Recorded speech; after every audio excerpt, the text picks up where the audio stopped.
Research from Monash University shows that bunch cyclists might need to be more careful on the road. Monica Island reports. For many cyclists, riding in a pack can be an enjoyable form of exercise to do with friends and family. But bunch cycling may not be as safe as you think.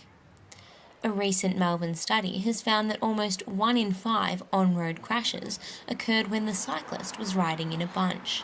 When you're riding in a bunch, you should never be more than 2 abreast, which is the law, and you always need to be really aware of what's going on around you. But riding in a bunch shouldn't really be too much different to riding on the road by yourself as well. You just got to know what's going on and keep an eye out for all things.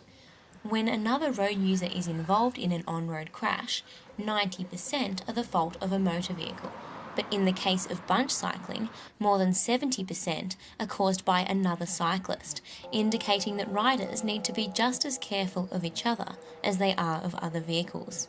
We've all got a part to play in this problem. This is not just about drivers, it's about drivers improving their clearance that they provide to cyclists, improving their awareness and anticipation of cyclists, but it's also about cyclists behaving on the road.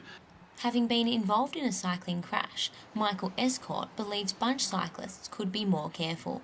I think they act in a really arrogant way, and they feel they have, a right to act in that way, and that they're taking risks within the group because they're cycling close together.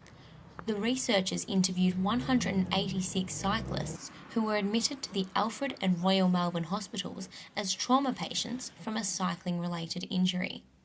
3 in 4 cyclists involved in crashes were not commuting but were riding for another reason, emphasising that even when going for a leisurely ride, cyclists and drivers need to be aware at all times on the road. Monica Island, Newsline.